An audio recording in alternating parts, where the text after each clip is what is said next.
Les amis, j'espère que vous allez très bien et je suis très content de vous retrouver sur la chaîne pour cette nouvelle vidéo dans laquelle je vais répondre à vos questions. Ça fait un bon moment depuis que j'ai pas sorti cette série, donc je vous ai demandé de me poser des questions dans un post communauté. Vous avez été pas mal à me poser des questions et je vais vous donner mes réponses. Donc n'hésitez pas à me dire dans les commentaires si vous appréciez cette série et n'oubliez pas de poser vos nouvelles questions si vous en avez et aussi le pouce bleu pour me dire que vous appréciez le travail. C'est très important. Restez jusqu'à la fin de la vidéo. On est parti.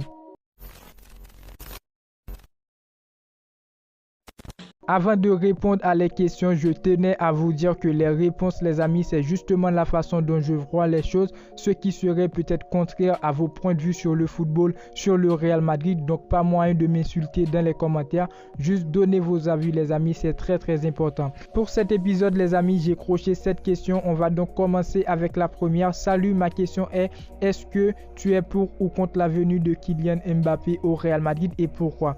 Après, la personne, il a donné son avis. Moi, je suis mitigé, j'aimerais bien le signer cet été, mais déjà il sera libre l'année prochaine, surtout claque 200 millions pour lui, c'est énorme. En plus, avec le coup qu'il nous a fait l'année dernière, je l'ai encore pas digéré. Après, c'est un excellent joueur, donc puis sa stratégie pour se placer en position de force par rapport à Paris est folle. Donc pour donner ma réponse, les amis, Kylian Mbappé au Real Madrid, est-ce que je suis pour ou contre? Je suis pour aujourd'hui, malgré ce qu'a fait Kylian Mbappé il y a la saison, il y a un an, je peux dire Kylian Mbappé qui nous a donné la clim historique du football.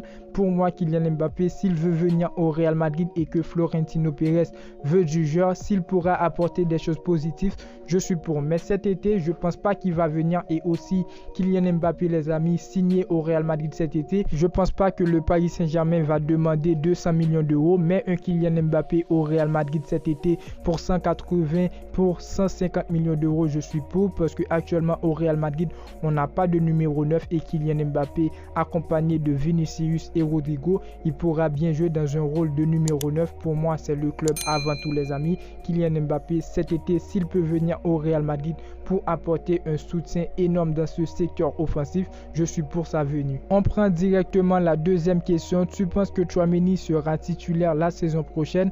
Pour répondre, les amis, Tchouaméni, ce serait vraiment difficile parce que actuellement le Real Madrid, au milieu de terrain, il y a pas mal de joueurs, Jude Bellingham, aussi Ceballos, Camavinga. On a vu Toni Kroos dans un rôle de numéro 6 dans les derniers matchs du Real Madrid. Il a été vraiment incroyable avec Luka Modric. Si on croit les médias, Florentino Pérez a demandé à Carlo Ancelotti la titularisation de Camavinga et moins de temps de jeu pour Luka Modric et Toni Kroos. Malgré c'est pas vraiment le rôle de Florentino Pérez, c'est à Carlo Ancelotti, d'après moi, de dire de quoi aura besoin son équipe pour gagner une compétition, pour gagner un match et tout. Donc voilà, moi je pense que Tchouaméni il sera titulaire la saison prochaine dans un rôle de numéro 6 parce qu'il reste un joueur très compétent. On l'a vu en début de saison avec le Real Madrid, c'est un joueur qui ne va pas tout lâcher, il sera titulaire, il va revenir en force. Troisième question, tu crois que Mbappé viendra cet été? Donc pour ma réponse c'est non, je pense pas que Kylian Mbappé il va venir cet été au Real Madrid, mais plutôt en janvier où il sera libre, il pourra décider est-ce qu'il va venir au Real Madrid, mais cet été pour moi c'est non, je pense pas que ce transfert pourrait boucler. Quatrième question, ma question c'est sur Rodrigo. Tu penses qu'il pourra combler le vide en numéro 9 après l'absence de Karim Benzema? Question très rapide, très difficile aussi. Comment te répondre? Je pense que oui, Rodrigo, avec des doutes, il pourra combler le vide en numéro 9 après l'absence de Karim Benzema. Je dis avec des doutes parce que Rodrigo, on l'a vu au Real Madrid durant la saison, à gauche, à droite, il a été vraiment incroyable, surtout en fin de saison. Mais maintenant, en tant que numéro 9, est-ce qu'il pourra faire ce qu'a fait Karim Benzema au Real Madrid? Je pense pas, parce que Rodrigo, les amis, il reste un joueur qui pourra bien évoluer en aile, mais en tant que numéro 9, c'est pas le joueur qui va marquer 30-25 buts comme on le veut au Real Madrid. On continue avec la cinquième question. Est-ce que pour toi le Real Madrid réalise le mercato parfait? Donc je note le mercato du Real Madrid. Pour moi, sur un 10, je donne 6 avec le mercato du Real Madrid, puisque actuellement il a recruté des joueurs comme Jude Bellingham qui va bien apporter des choses positives dans cet effectif du Real Madrid, Brahim Diaz et Franck Garcia, les amis. Mais il y a toujours des actus mercato au Real Madrid, comme quoi le Real Madrid pourrait recruter Harry Kane, Adeyemir, que j'ai sorti une vidéo sur lui hier commentaires les amis. Donc le Real Madrid pour moi est sur le bon chemin, mais le mercato parfait, je veux pas en parler puisque le Real Madrid actuellement a des problèmes sur les ailes. Le Real Madrid doit recruter les ailes. Oui, on a pris Fran Garcia, on a besoin d'un joueur pour servir de concurrence à Cavaral, on l'a pas encore, et aussi on a besoin de numéro 9. Pour cela, je note le mercato 6 sur 10. Donc je trouve que le Real Madrid est dans le bon chemin, mais toujours pas pour moi le mercato parfait. On continue avec la 6e question. Si tu pouvais vendre un joueur dans la défense du Real, ce serait qui? Donc pour moi, si je devrais vendre un joueur dans cet effectif du Real Madrid au niveau de la défense, ce serait Ferland Mendy, parce que Ferland Mendy, dans la saison qui vient se passer, Ferland Mendy, c'est des blessures. Ferland Mendy, il ne pouvait pas jouer avec cet effectif du Real Madrid, et aussi je pense que c'est le joueur qui bloque pas mal de transferts du Real Madrid actuellement, parce que le Real Madrid pourrait recruter un Reece James. Comme j'ai bien dit, on a besoin d'un joueur pour concurrencer Dani Cavaral sur le côté droit. Donc Ferland Mendy pour moi, si je pouvais vendre un joueur dans la défense, ce serait Ferland Mendy pour faire venir d'autres joueurs dans cette défense du Real Madrid. On termine les amis avec la 7e question. Bonjour chers collègues, enfin je voulais savoir à quand le Real Madrid pour trouver un joueur, un bon remplaçant de Karim Benzema. Est-il temps maintenant de le faire? Non.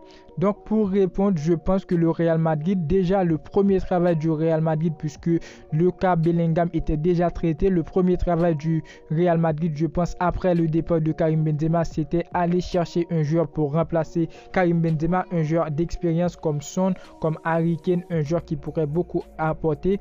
Et c'est ce que je trouve comme une erreur du fait que le Real Madrid ne veut pas recruter un joueur d'expérience comme Harry Kane pour remplacer Karim Benzema. Pour moi, le Real Madrid devrait recruter un joueur pour le remplacer, parce que après un Karim Benzema qui a vraiment porté le Real Madrid sur son dos à un certain moment, et même dans la saison qui vient se passer, c'était le Karim Benzema dépendant. Quand le joueur il n'est pas présent, le Real Madrid au niveau de secteur offensif c'est vraiment fébrile. Donc voilà, après un départ de Karim Benzema, pour moi c'est vraiment la reconstruction. C'est pour cela que moi j'ai dit que le Real Madrid devrait aller chercher un joueur pour vraiment apporter un soutien énorme avec Vinicius et Rodrigo. Et sans ça, sans un joueur pour le remplacer, la saison sera vraiment difficile au niveau de buts manqués pour ce Real Madrid. On n'a pas vraiment un joueur qui pourra évoluer en tant que neuf et qui pourra apporter la même résolution, la même solution que Karim Benzema au Real Madrid. Malgré aujourd'hui, trouver un joueur comme Karim Benzema serait vraiment difficile, mais Harry Kane pour moi c'est le joueur parfait. Les amis, la vidéo touche à sa fin. N'oubliez pas le pouce bleu pour me dire que vous appréciez le travail. N'oubliez pas de répondre dans les commentaires à chaque question. Est-ce que vous êtes d'accord avec moi ou non? N'hésitez pas à donner vos avis, c'est le plus important, de réagir dans les commentaires. N'oubliez pas aussi le pouce bleu pour me dire que vous appréciez le travail. Posez vos questions, si vous en avez des nouvelles questions, posez-les dans les commentaires. Pour un prochain épisode, je réponds à vos questions. C'était pour moi le plaisir. N'oubliez pas de vous abonner, activer la cloche de notification pour ne pas manquer les suites des vidéos à venir. Et moi je vous dis à très bientôt pour une toute nouvelle vidéo. Ciao, ciao.